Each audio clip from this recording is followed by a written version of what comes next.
Our first podcast.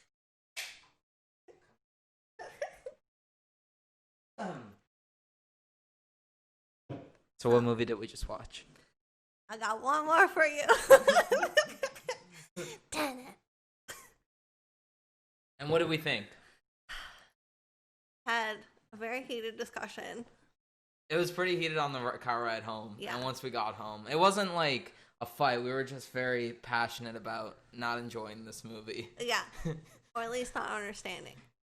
Well, I mean, you kind of got to understand the movie to enjoy it anyway. But this movie in itself was not...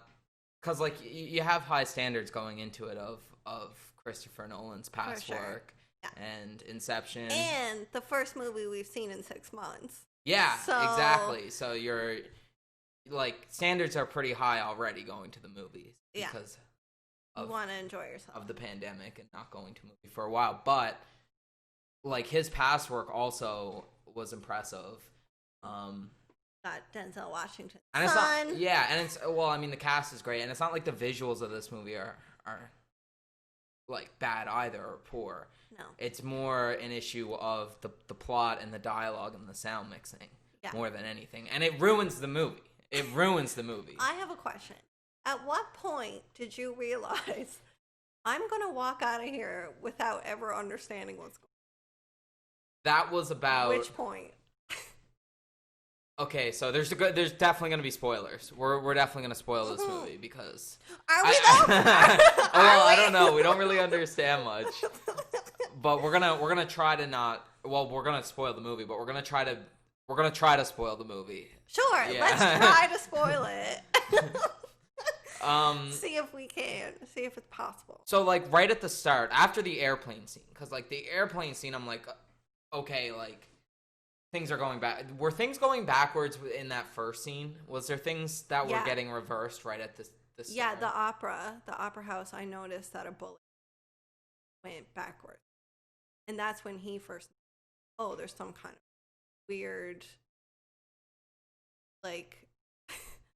Okay, I didn't see that. I didn't pick up on that. You didn't see that? No, I figured it would happen, but I didn't see it happen.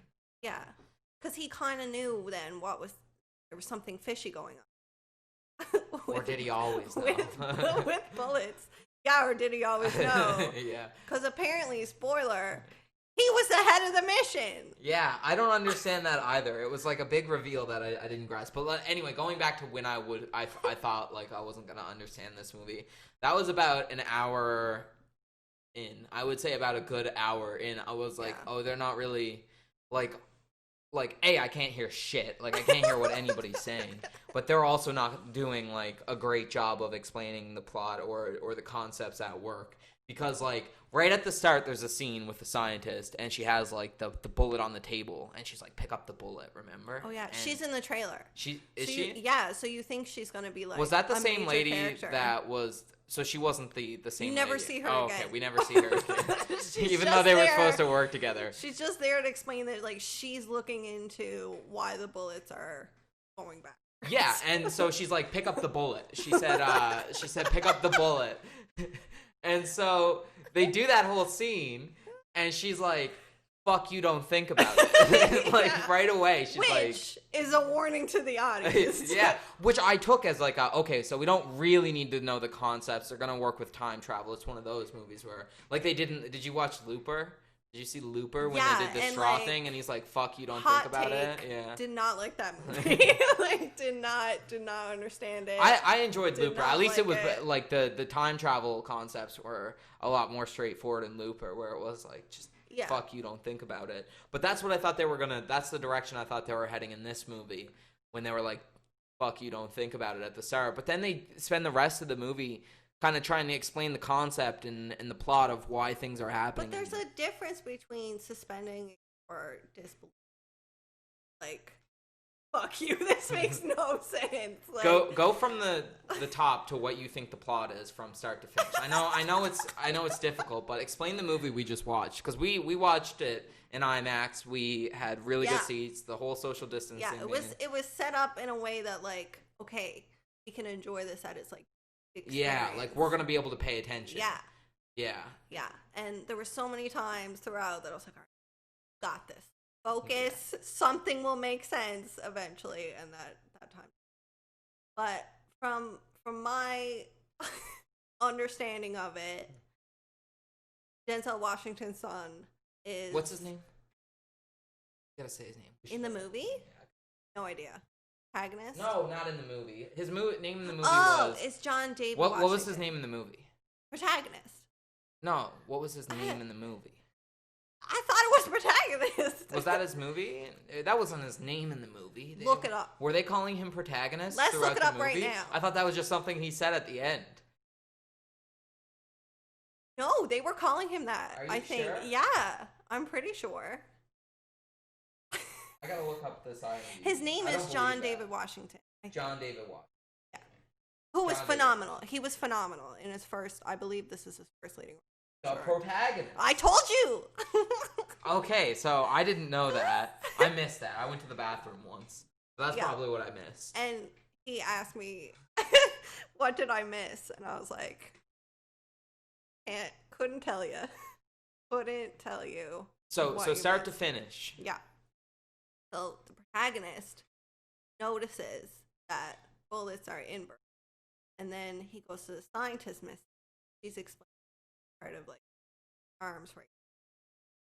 She's looking into it. She said it was World War III, like it was in the trailer. We've seen that in the trailer. That's that lady. They were working together to World War III. So at the start, there's tensions of like Cold War because they said Cold War, and they said like Russians versus the United States. Yeah, Buddy, who we never see again, who was also in the trailer. Never see him again. He's the guy that says TENET. Yeah. Never explain what that means or what it is. It was a code word. He used it later. He did use some kind of code word for like only a couple times, but he did use it. You can trust me. Yeah. I am the TENET. Right. Yeah, and he's talking about the Cold War.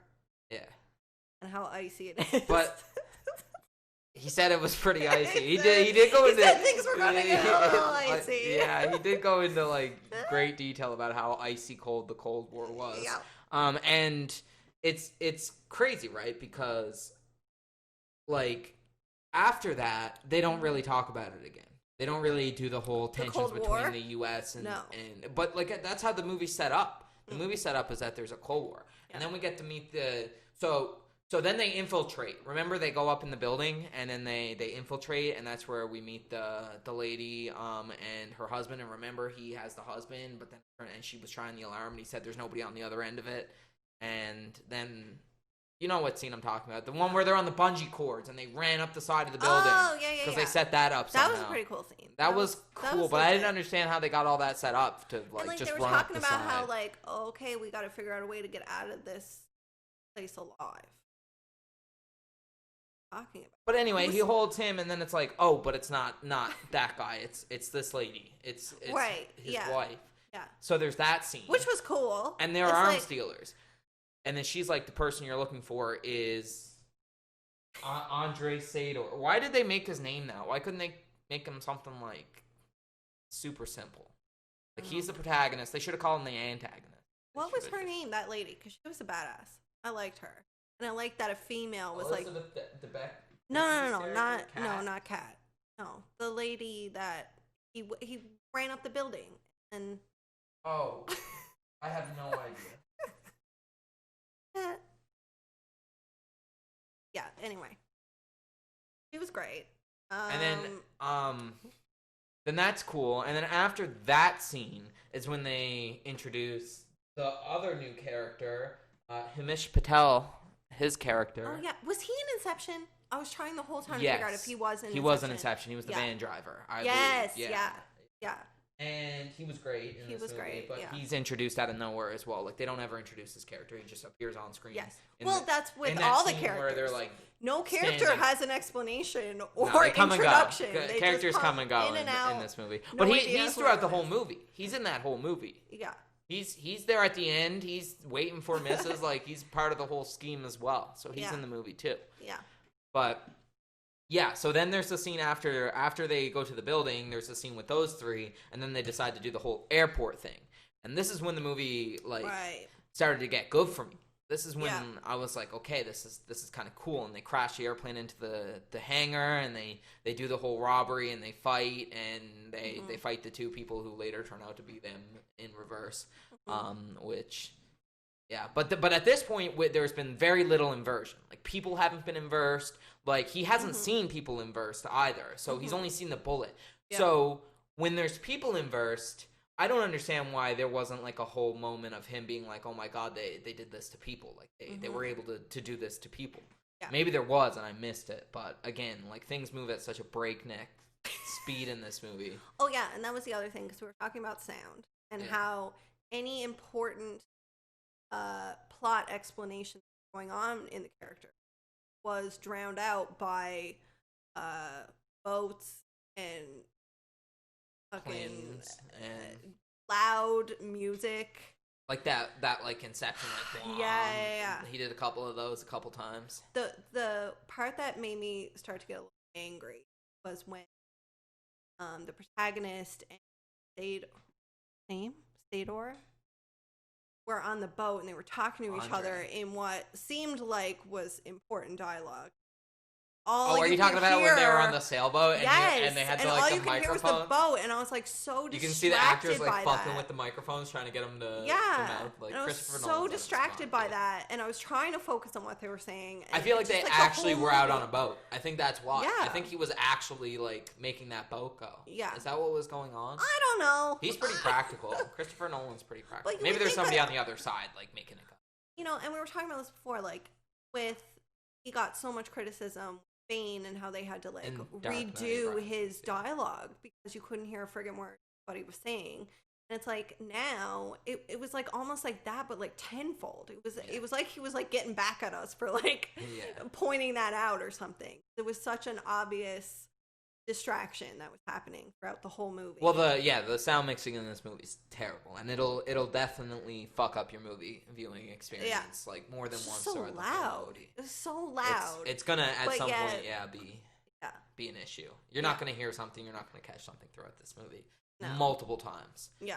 I'm surprised the critics didn't find an issue with that as well. I'm surprised they weren't more heavily, because like you can't hear a lot of dialogue. And you need subtitles, and we didn't have subtitles for our viewing, which is probably why we're like a little bit more confused than other people might be. Maybe the critics had subtitles. Maybe they did, but like the sound mixing's not good. Yeah. But like the plot is like, so they set up the lady and her son and this guy, and like the relationship between the protagonist and Andre Sader throughout the movie changes as well, which you got to keep a close eye on. No rhyme or reason. Well, no, I think there's reasoning behind it, because he's clearly like the arms dealer, and that's who he's trying to infiltrate. But as soon as Andre Sader comes in, the start of the movie when they're discussing the Cold War, that all goes out the window.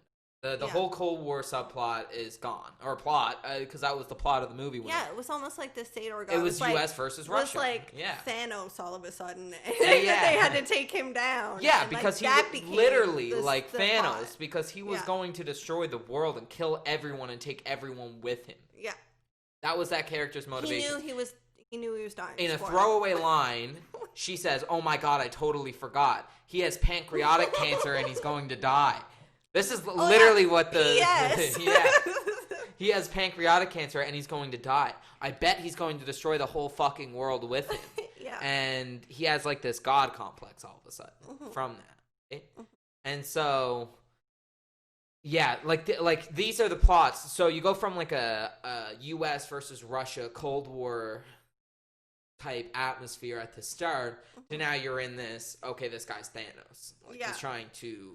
collect the algorithm and all the power gems and destroy the fucking world. It literally was the plot of the Avengers, because it was like there was like these little things. I had a Thanos like hidden moment. all over the world, and when things were reversing, I had that moment of Thanos. You probably didn't watch it because I don't think you've seen Infinity War, but he reverses time at one point in that movie and brings Vision back. Then he kills Vision. Spoiler alert. And he reverses time in that movie, and I was thinking like this is kind of like when Thanos did that in that movie. Funny you brought him up, because there was a lot of Thanos parallels with things being inversed and him wanting to destroy the world. Yeah. But it was a hot mess. Like The whole movie it was a hot mess. mess. The whole Very movie was really disappointing. was really bad.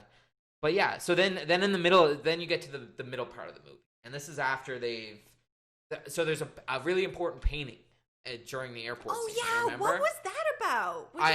It gets brought up and thrown away and never comes back. And there's an important drawing. Okay, so somehow this drawing, right? Like the cat and Sador are married, and she's like, you know, in this abusive relationship, and he's got a hold over her because he has this paint. And it's like, is that why? Is that their reasoning? Yes, because she kept saying, over and over again, like, okay, the reason I'm still with him. Is I thought it was because of her son. I thought it was because the son. She didn't want it. Yeah, like he threatened her with that. Like, if you leave, like, you'll never see your son again. But there was also this painting involved. And then John David Washington was like, "Oh, I destroyed the painting. Like, don't worry about it." And then the painting showed up again throughout this as like this whole threat, movie, and you're like, "What is this? What there's does this have like to do with anything?" pretentious vibe of like, if you don't get this, you were you're saying a they fucking were like idiot. they were like and almost smug. Yeah, they were very like... smug throughout the whole movie about the concepts they were presenting that made absolutely no sense, and they were the whole movie just trying to explain these concepts that they didn't know themselves, and then they'd have this smug expression on their face like, fuck you, if you didn't understand that, then you're the fucking idiot, not me. Yeah. Right? And I noticed that like a lot of the times they'd crack jokes and stuff, and normally, you know, you're sitting with an audience, and granted it was a smaller audience because of the pandemic, but like the audience all laugh at the same time, and there was such like a hushed laughter at any funny part because nobody knew what the fuck was going on. Yeah, nobody knew if what like, they were watching was a joke or part of the plot. Yeah, supposed to be like, part of it because it's so indistinguishable. Funny. Yeah. Like everyone's kind of like scared to like laugh and admit that they understood because nobody understood. Yeah. So that's when I knew, okay, we're not the only ones. No one's understanding this. Nobody really. I don't think anybody in our theater understood. I'd be very surprised if anybody in the theater walked away from that. Some guys passed me while I was waiting for you while you're in the bathroom, and they were like, "Yeah, they were in the future, and then they were in the past." And I was like, "That sums up the movie, all right." That's about what I took away from it too. They were in the future. They ended up in the past because they're like, "Don't interact with yourself. If you interact with yourself." But they were interacting with themselves the whole time. Yeah, they had that whole big fight. I guess the armor. They were like noticing themselves whenever they turned. And it was like, don't let yourself see yourself. The best part of the movie was when they went through the airport plane fight in reverse, by far. I think everybody will agree that was the best part of the movie, was when it turned out to be him. And I called that like, going into it. But I think like, once you realize that it was them fighting themselves, that second fight, it was like, okay, we're like watching the same thing over. Like that bored. I don't know. Really? Like, yeah, no, I like the visuals of that scene. The first that's the whole time they point. went through and you didn't know who it was like, who is that? What's going on? And like, yeah, but that's the whole point. The right? trickery of it was really cool, and the fight scene itself was really cool. And it was like, oh, okay, I get it. It's him fighting himself. And then it was like, oh, we got to sit through 10 minutes of this again. Like, no. We got to sit through. Yeah, but it's from a different angle. It's in a different perspective, right? That's the whole point, is that he flipped the perspective on it. And that was probably the coolest thing he did throughout the whole movie. Let's talk about the worst part of the movie, and that was probably the battle scene right at the end. Okay, yeah, because you didn't know what the stakes were. No stakes. Because you didn't understand who they were fighting. By the time you got to this point, you realize that you're not understanding anything about the movie. Like at the settled point, into it at that point. Yeah, at this point you realize that like you might have a grasp on like how they're moving through time, but you don't understand why. No. Ever throughout the movie. You don't understand why things are happening. Blue and red are fighting. And they're fighting at different times in different moments. This is at the end. They're in the blue. They assign two teams. One's inverted and one's not. But like teams to do what? And we don't know. It was to infiltrate. I think it was to infiltrate Andre Sator's like base. I think, but I don't know. They never explained it. Again, we don't know why. We don't know why this is happening. But there is two teams, and one.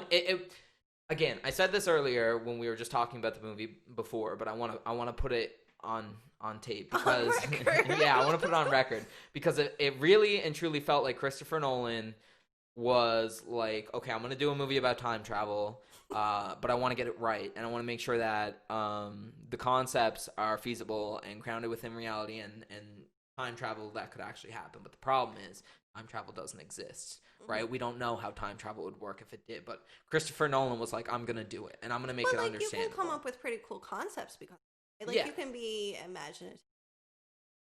Have fun with it. For sure. But he didn't do that. You need to have a logical plot. Instead of having fun with it, he didn't want to have fun with it. Like when Harry Potter does time travel better than your movie, that's a problem. Right. And like your whole movie's about time travel, and he's talking and it's like he's trying to explain his concept of time travel throughout this entire movie through demonstrations. Yeah. And that's kind of why the plot is happening. Yeah. The plot is happening because Christopher Nolan wants to explain time travel to you. Yeah. That's what's happening in this movie. Through fight scenes and war scenes, but right. And so you go through this movie, and at the very end, he has one final demonstration for you, and he's like, "Fuck the whole plot. We're not even into the plot now. You don't even know what's going on. We're doing time travel. That's what's happening here." Yeah. And so they go into this end scene with the two teams. They assign one the red team and one the blue team. The blue team has to start an hour later than the red team because they're going in reverse. Yeah. So when the red team starts, the blue team has already finished their mission. And the red team looks over at the blue team like whatever, and they're carrying someone who's dead, I think. I think it might even be Robert Pattinson's character. I don't know. I think it's supposed to be implied that it's by the orange drawstring. Remember? Completely. You missed the orange drawstring. So they zoomed in on this orange drawstring. I'll explain it in a second. We're gonna get there. Yeah, because then they infiltrate. I'm over it. This is the last 2 minutes of the movie. John David Washington's character is on the red team. Robert Pattinson's character is on the blue team. And the blue team's inverted. Yeah. So the blue team's going backwards in time, and basically they finally get to a point in this movie after going through this terrible battle scene where you really don't know who they're fighting or what the stakes are. John David Washington's character gets down, and there's a blue team person who's dead, right? And when John David Washington's character gets there. Yeah. But if he's dead, then that means he hasn't died yet from the blue team's perspective. Do you understand? Because they're at a different point than the blue team's at. Sure. In the same amount of time. Yeah. 3 minutes for red team is not... it's almost like they're going to a middle, then they're intersecting, and then they're going opposite directions. Because one team's time is inverted. Yeah. So this is the diagram that Christopher Nolan's trying to set up for you. And then at the end of this scene... There's a character. There's like this general character they introduced like kind of last minute near the end of the movie. The guy you knew, remember? Aaron Taylor Johnson. Yeah, that guy. Rocking that beard very well, let me just say. Yeah. And I was like, okay, love him. Yeah. This is great. Don't know who he is. Don't know what. Yeah, you don't understand who he is or why he's there. But at this point, that's happened with like 9 different characters, so you don't really give a fuck, and you understand that you don't understand the movie. Again, you're just trying to work. Yeah, you're trying to work out Christopher Nolan's last attempt to explain this movie to you.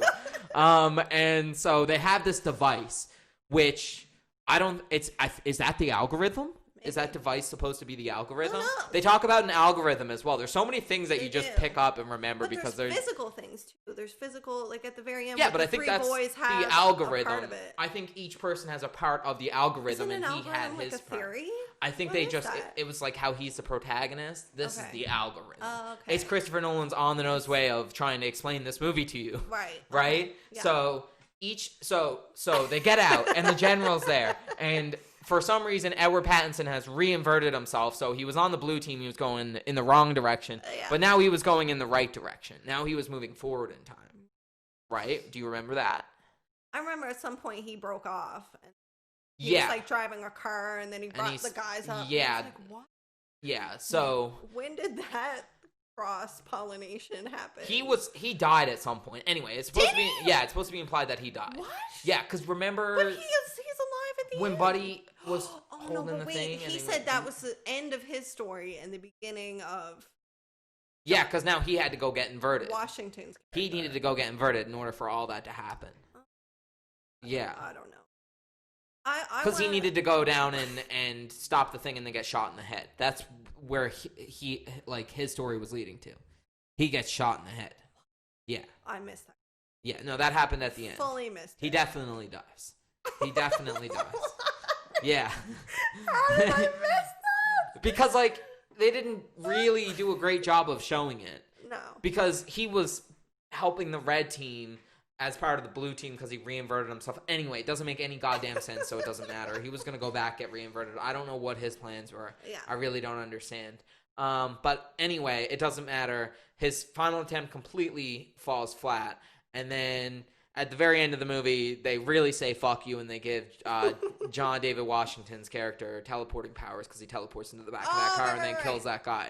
Do we know that he teleported, though? He wasn't there. They didn't know he was in the car when he shot the guy in the back of the head. He was going to shoot He could have been the hiding, lady. and then he, like, No, popped because up. Mrs. called his phone in the present to the past or something and was like, oh, they're at this corner. So he was able to go back to the past and kill Buddy before they killed her, which doesn't make any sense, like I said, because it... Right, he gave her a cell phone. Yeah. I'm going to guess, and it's... The more you try to pick apart this movie, the more, like, everything just starts to unravel. And, like, the mess that Christopher Nolan has made here is just, like, you really see what the flaws are, you know? You really... You can tell why you didn't understand the movie. And, like, we're Christopher Nolan fans. I love his movies. I applaud his originality. Just... That was the heartbreaking part for me, because it was such a misfire. His past movies are great. We're not going to lie and say that Christopher Nolan's past movies are bad. I like the Dark Knight trilogy. Yeah. I enjoyed those movies. I enjoyed Inception, one of my favorite movies. Yeah, and, like, going in, I knew, okay, it's a Christopher Nolan movie, so it may take a couple tries to fully understand everything.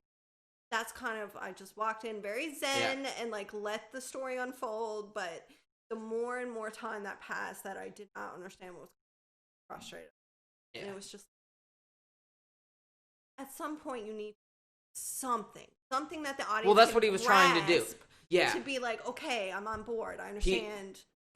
This whole movie was him, like, you know that picture of Charlie from Always Sunny where he's, like, in front of the Pepe Silva stuff? That's what this whole movie was. That's Christopher Nolan, like, with Tenet. that's him trying to explain this whole movie to us. That's him.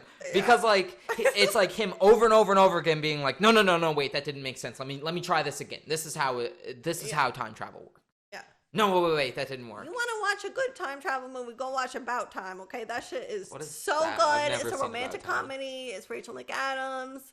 Come on. Star Wars. Anyway, it's amazing. It's so good. He's in Star Wars and you don't remember his hair. name?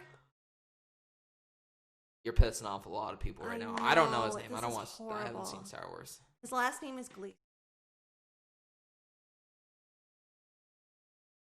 Anyway, it's so good. It's such a good movie. Just, About Time. Domhnall? Brandon? Yeah, it's Domhnall. Oh, this guy. Yeah.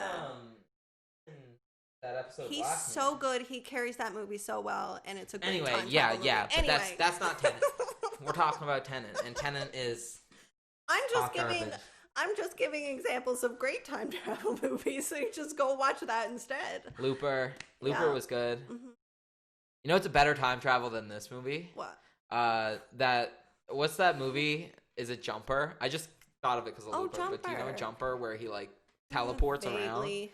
I only remember watching it when I was, like, how old? I would have been, like, 11 or 12 when it came out, and I remember watching it and being like, that's sick. I'd love to be able to he teleports into a bank and he steals all their money, but but then it becomes really fucking. I don't know. We'll Hayden Christensen's, but that's a better time travel. There's no time travel in that movie, and that's a better time travel because you don't have to worry about it. Yeah, I would encourage people to go see it because if you understand it, like, so brilliant, and kudos to you, and support Christopher Nolan, God bless. But, like, other than that, I don't know if I could watch this movie again. I don't know. I like halfway through the movie, I was like, I'm gonna have to watch this movie again in order to understand what's going on. No, I need to read the plot synopsis of this movie before I watch it, just so I can have some sort of grasp. I don't know. And then watch it, because otherwise I'll be very frustrated. Like I said, halfway through this movie, I was like, I'm like gonna have to watch this again.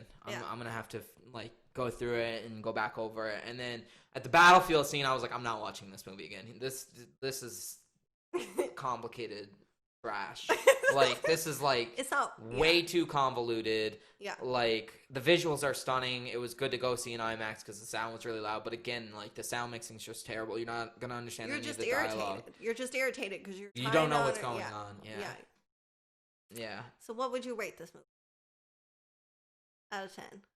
Man, like, apparently, honestly, like, think about it. It has an 81% Rotten Tomato as of today. Yeah. I think it'll probably stick around that just because it's Christopher Nolan. But if this movie was released by any other director, like just some no-name director, this movie would not, like, visually, they'd be maybe like, it's an ambitious mess. Yeah. That's what they would do. Yeah, like this movie didn't do a good enough job of explaining any of the concepts it brought forth. It didn't do a good enough job of character development. It brought characters in, whisked them away when they were no longer needed for his fucking diagrams to show you how time travel works. And it's a solid, like, 3 out of 10. The visuals are I think the visuals are the only thing that really have any redemption, because the sound mixing's trash and the plot is just all over the place. And like I said, like, it skips from the Cold War to now you're fighting this guy to all of a sudden you're fighting Thanos, and like I would give it a 4 out of 10 only because it's Christopher Nolan. But like also how enraptured I was despite how mad I was at how I didn't understand anything. It's still kept the characters somewhat interested. And the acting. Well, like, sorry, there's no character development, but the acting in this movie is phenomenal. Everybody does a really good job. Everybody's invested. They really kill it. They're doing their best at participating in the diagrams for Christopher Nolan's time travel. Diagrams for what this movie is. And John David Washington acting, and like it was just so funny. Like some of the mannerisms and his voice. So reminiscent that it just about it. So that was great. But so you give it a 4 and I would give it a 4 only because of how I was still wanting. So we average it out and that's our score. Okay, so 3.5. 3.5. All right. I think 3.5 is fair for Tenet. I think that's as fair as it gets for this movie. I'm excited to see what the audiences are going to say about it. Me too. From what we've seen on Reddit, I think a lot of people. Reddit. I've had some wine. I'm drinking some wine. It's fine. God. But yeah, I think a lot of people, from what I can see, agree with us. Yeah. But time will tell. We'll see. Once the audience reviews get in for this movie, it'll be interesting. I'd like to see how many people actually bought this crock of shit. Yeah. All right. Well, we can end it there. Yeah. How do you close out? Do you know how to close out? No. You say like, subscribe, and turn on notifications to whatever this becomes. We'll figure it out as we go. Okay, deal. Maybe this will see the light of day. Maybe it won't. Subscribe. We don't have. Go look at my Instagram and Twitter. I have an Instagram and Twitter.